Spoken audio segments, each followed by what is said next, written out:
उत्तरांचल नामा में आप सभी का स्वागत है। मैं हूं शक्ति प्रकाश श्रीवास्तव।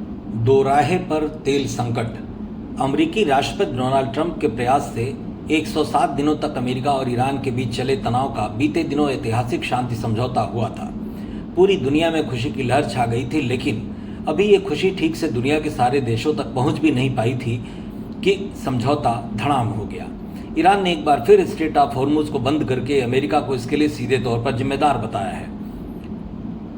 उनका कहना है कि अमेरिका ने शांति समझौते का खुलेआम उल्लंघन किया है। उसने इस संदर्भ में दलील देते हुए कहा कि इजराइल ने सीज फायर तोड़कर दक्षिणी लेबनान के सिडोन और नौबतियह में भीषण बमबारी कर दर्जनों बेकसूरों का कत्लेआम किया है। इस तरह कई महीनों से तेल संकट से जूझ रहे देशों की परेशानी एक बार फिर बढ़ गई है। ऐसा लग रहा है कि तेल संकट दोराहे पर जा खड़ा हुआ है।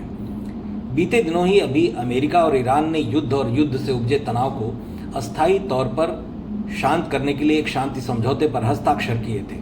हस्ताक्षर पर कुछ अन्य देशों ने मध्यस्थता भी की थी।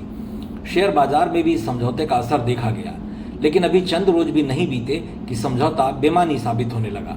खबर आई कि ईरान की IRGC ने स्ट्रेट ऑफ हॉर्मुज से तेल टैंकरों के आने जाने पर रोक लगा दी है। यह खबर बाद में पुख्ता भी हुई। ईरान ने वाकई तेल का ये सबसे बड़ा रास्ता कॉमर्शियल जहाज़ों के लिए पूरी तरह से बंद कर दिया है। इसके साथ ही IRGC ने अमेरिका को खुलेआम आंख दिखाते हुए युद्ध का एक नया बिगुल फूंक दिया है। ईरानी सेना ने हेडक्वार्टर खातम अल अंबिया से अमेरिका और उसके साथी देश इजराइल पर शांति समझौते का उल्लंघन करने का आरोप लगाते हुए होर्मुज को बंद करने की घोषणा की है। इसकी वजह भी बताई है। उसने कहा कि अमेरिका ने शांति समझौते की पहली और सबसे महत्वपूर्ण शर्त का खुला उल्लंघन किया है, जिसके कारण हम इस रास्ते को जहाज़ों की आवाजाही के लिए एक बार फिर बंद कर रहे हैं। दक्षिणी लेबनान में इजराइल लगातार और बेरहमी से सीज फायर तोड़ रहा है। वहाँ लाखों मजलूम और बेकसूर लोगों को मारा जा रहा है और उन्हें अपने ही घरों से बेघर होने पर मजबूर किया जा रहा है। साथ ही उसने कहा कि समझौते के तहत इजरायली कब्जे वाली ताकतों को दक्षिण लेबनान से पीछे हटना था, लेकिन वे वहां से अभी भी टस से मस होने को तैयार नहीं है। इसके अलावा ईरान ने साफ साफ शब्दों में चेतावनी दी है कि होर्मुज को बंद करना तो अमेरिका और इजराइल की इस गुस्ताखी के खिलाफ उसका सिर्फ पहला कदम है। अगर यह हमला इसी तरह जारी रहा तो ईरान इससे भी ज्यादा खौफनाक कदम उठाने से पीछे नहीं हटेगा। बीते दिनों अमेरिकी राष्ट्रपति डोनाल्ड ट्रंप ने शांति समझौता कर वैश्विक बाजार को जो राहत देने की कोशिश की थी, उसे इजराइल के अड़ियल रुख ने एक झटके में बारूद के ढेर तक पहुंचा दिया।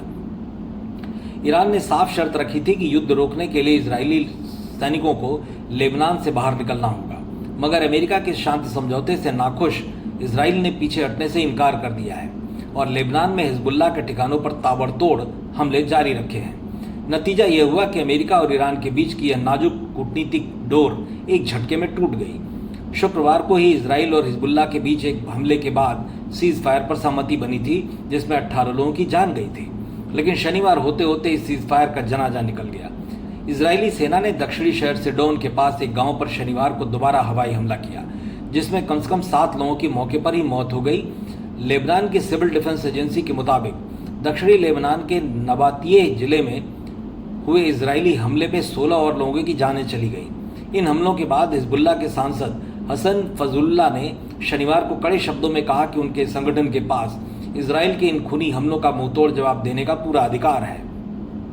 ऐसी परिस्थिति में ईरानी विदेश मंत्रालय के प्रवक्ता इस्माइल बकाई ने साफ चेतावनी दी है कि यह शांति समझौता मुसीबत में है, क्योंकि इजराइल ने दक्षिणी लेबनान में सीज फायर तोड़कर भीषण बमबारी जारी रखी है, जिसके जवाब में ईरान ने दुनिया की सबसे जरूरी तेल supply line straight of Hormuz को दोबारा बंद करने का ऐलान किया है। अब एक बार फिर देखना दिलचस्प होगा कि अमेरिकी राष्ट्रपति ट्रंप अब क्या कदम उठाते हैं, क्योंकि इस समझौते के विफल होने से दुनिया के सबसे ताकतवर देश अमेरिका की साख पर खासा असर पड़ा है। मतलब की बात में आज बस इतना ही। कल फिर मुलाकात होगी इसी समय, इसी चैनल पर। तब तक के लिए नमस्कार।